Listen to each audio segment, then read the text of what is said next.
नमस्कार दोस्तों, आज के हमारे इस वीडियो में हम आपके लिए जीवित पुत्रिका व्रत की एक बहुत सुंदर कहानी लेकर आए हैं।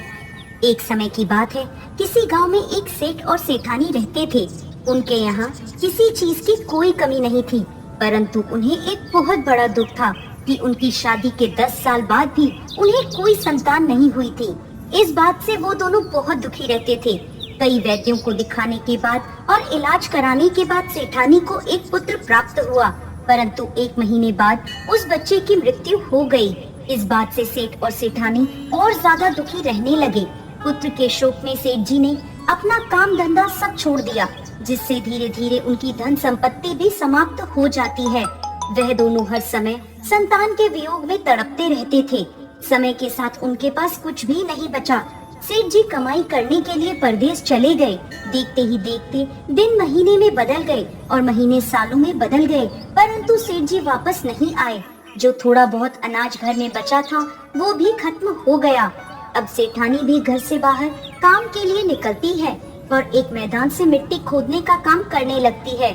जिस मैदान से सेठानी मिट्टी खोदती थी वहाँ बहुत सारे बच्चे खेलने आया करते थे। उन्हें देखकर सेठानी बहुत खुश होती और कुछ समय के लिए अपना दुख भूल जाती थी। जब वह वापस अपने घर आती तो फिर वह अपने बच्चे के वियोग में तड़पने लगती। अब वह हर रोज काम पर जाती और मैदान में खेलते बच्चों को देखकर खुश होती रहती थी। एक दिन सेठानी जब मैदान में मिट्टी खोदने पहुंची तो देखती है कि वहाँ एक भी बच्चा खेलने के लिए नहीं आया था। यह देख सेठानी को बहुत दुख होता है। उस दिन सेठानी मिट्टी का एक बहुत सुंदर बच्चे का पुतला बनाती है और शाम को काम खत्म कर उस पुतले को लेकर अपने घर आ जाती है। उस पुतले का नाम सेठानी शामू रख लेती है। अब सेठानी उस मिट्टी के पुतले में अपने बच्चे को देखने लगी और उसके साथ खुश रहने लगी। वह उसे खाना खिलाती, कपड़े पहनाती और उसके साथ खेला करती थी। जब भी वह काम पर जाती उस पुतले को अपने साथ कपड़े में लपेट कर ले जाया करती थी। ऐसे ही समय बीतता गया। एक दिन सेठानी उस पुतले को लेकर जा रही थी, तभी उसने देखा कि एक पेड़ के नीचे कुछ औरतें बैठी पूजा कर रही थीं। सेठानी उनके पास गई और उनसे पूछने लगी, बहन, ये आप कौन सी पूजा कर रही हैं? इस पूजा से क्या फल प्राप्त होता है, मुझे भी बताइए। तब वह औरतें बोली, इस व्रत का नाम जीवित पुत्रिका व्रत है। यह व्रत करने से संतान की आयु लंबी होती है। जो महिलाएं विधि विधान से यह व्रत करती हैं, यदि उनके संतान है तो उसे लंबी आयु प्राप्त होती है और यदि संतान नहीं है तो उन्हें पुत्र रत्न प्राप्त होता है। यह सुनकर सेठानी सोचने लगी, मैं भी अपने पुत्र शामू के लिए यह व्रत करूंगी। अब सेठानी ने मन में ठान लिया कि अगले वर्ष से वो भी अपने पुत्र की लंबी आयु के लिए जीवित पुत्र का व्रत किया करेगी। समय बीतता है और अगले वर्ष फिर से जितिया का व्रत आता है। तब सेठानी पूरी श्रद्धा और भक्ति भाव से जीवित पुत्रिका का व्रत रखती है। दिन रात जित भगवान से अपने पुत्र शामू की लंबी आयु की प्रार्थना करती रहती है। अगले दिन सेठानी ने जितिया व्रत का पारण पूरे विधि विधान के साथ किया और फिर हमेशा की तरह अपने काम में लग गई। एक दिन वो उस पुतले को लेकर काम पर गई तो उसे महसूस हुआ कि वह पुतला हिल रहा है, लेकिन उसने सोचा कि ये उसकी गलतफहमी है। उसने ध्यान नहीं दिया और अपने काम में लगी रही। थोड़ी देर बाद उसे बच्चे के रोने की आवाज आई तो वो आश्चर्य में पड़ गई।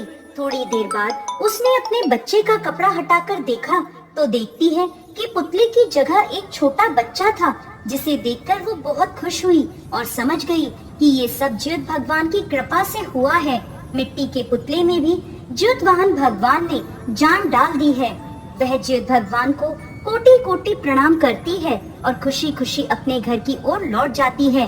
रास्ते में सभी लोगों को बताती है कि ज्योत भगवान की कृपा से मेरा मिट्टी का पुतला पुत्र बन गया है।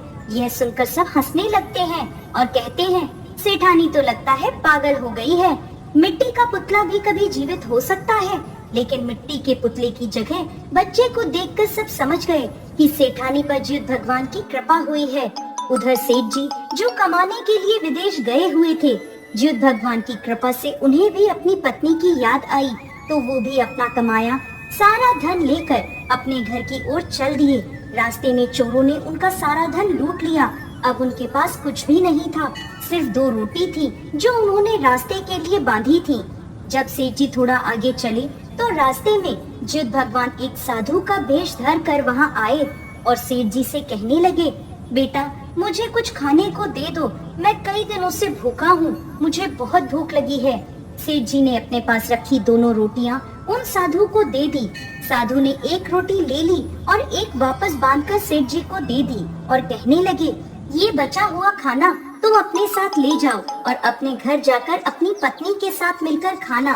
सेठ जी जब अपने घर आए तो देखते हैं कि उनकी पत्नी एक बच्चे को खिला रही है। बच्चे को देखकर सेठ जी बहुत नाराज हुए।